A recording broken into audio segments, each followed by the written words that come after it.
Salve Maria Imaculada e Viva Cristo Rei, aqui Thiago Bruno, missionário e jornalista católico para o canal Católicos de Verdade. Hoje, dia 4 de dezembro, a palavra de Deus está no Evangelho de São Mateus, capítulo 8, versículo do 5 até o 11. Naquele tempo, quando Jesus entrou em Cafarnaum, um oficial romano aproximou-se dele, suplicando: Senhor, o meu empregado está de cama lá em casa, sofrendo terrivelmente com uma paralisia. Jesus respondeu: Vou curá-lo. O oficial disse: Senhor, eu não sou digno de que entres em minha casa. Dize uma só palavra e o meu empregado ficará curado, pois eu também sou subordinado e tenho soldados sob minhas ordens. E digo a um vai, e ele vai, e ao outro vem, e ele vem. E digo ao meu escravo, faze isso, e ele o faz. Quando ouviu isso, Jesus ficou admirado e disse aos que o seguiam: Em verdade vos digo, nunca encontrei em Israel alguém que tivesse tanta fé. Eu vos digo, muitos virão do Oriente e do Ocidente e se sentarão à mesa do reino dos céus, junto com Abraão, Isaque e Jacó. Palavra da salvação, glória a vós, Senhor. Aqui nós temos um grande exemplo de fé.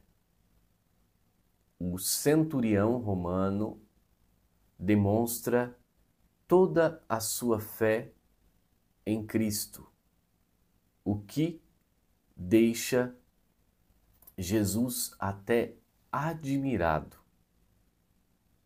Mas e nós?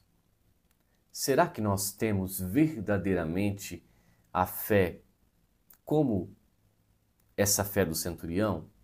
Será que nós cremos que Jesus realmente está presente na Eucaristia? Será que quando nós temos os nossos problemas, nós verdadeiramente entregamos ao Senhor e não ficamos com medo? Uma coisa que eu sempre notei, eu até já disse isso algumas vezes, eu acho, aqui no canal, é a capacidade das pessoas dizerem que entregam uma situação de dificuldade a Jesus e passa pouco tempo ela já pega de volta para ela. Ah, esse problema eu entreguei para Deus, entreguei para Jesus. Porém, no outro dia ela já está buscando alternativas. Mas se entregou para Jesus? Entregou para Jesus. Temos que crer que Jesus vai realizar a graça. É claro, eu não estou falando aqui que no caso de doenças não se deva procurar médico, não é isso. Os médicos também são instrumentos de Deus para a cura das pessoas. Eles estudam para fazer o bem também. É óbvio que tem alguns que são éticos e outros que não o são. Mas nós não estamos falando disso. Eu também não estou aqui falando que diante de uma doença, não. Nós devemos procurar, sim, a cura através do médico, mas eu estou falando no sentido de entregar. Eu entrego a Deus, mas eu não deixo com Jesus. Passa poucas horas eu já estou pegando de volta. E às vezes eu vou procurar a cura em até serviços que não condizem com o próprio Evangelho. Precisamos ficar atentos, atentos. E precisamos dizer o seguinte: Senhor, eu creio, mas aumenta a minha fé. É isso que nós precisamos dizer todos os dias. E eu quero trazer também hoje aqui mais uma notícia do Papa que enviou uma carta ao Lula. A carta do Papa Francisco para Lula na COP28 em Dubai.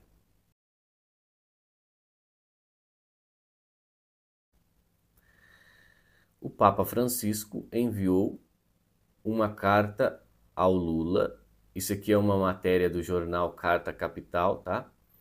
Em meio à COP28 em Dubai, nos Emirados Árabes Unidos. Por recomendação médica, o pontífice não viajou para o evento.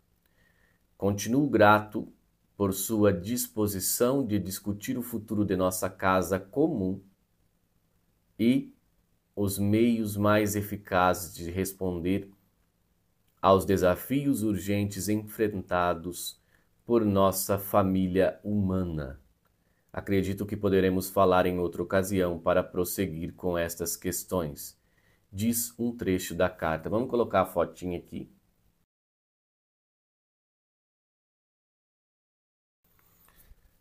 Apesar de não ter viajado a Dubai, o Papa pediu, na última quinta-feira, 30, aos participantes da COP28 que pensem no bem comum, mais do que nos interesses contingentes de algum país ou empresa, que possam, assim, mostrar a nobreza política e não a sua vergonha.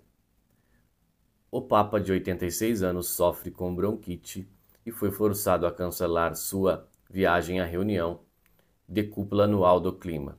A Santa Sé é representada no encontro pelo número 2 de Francisco, o cardeal Pietro Parolin, secretário de Estado do Vaticano.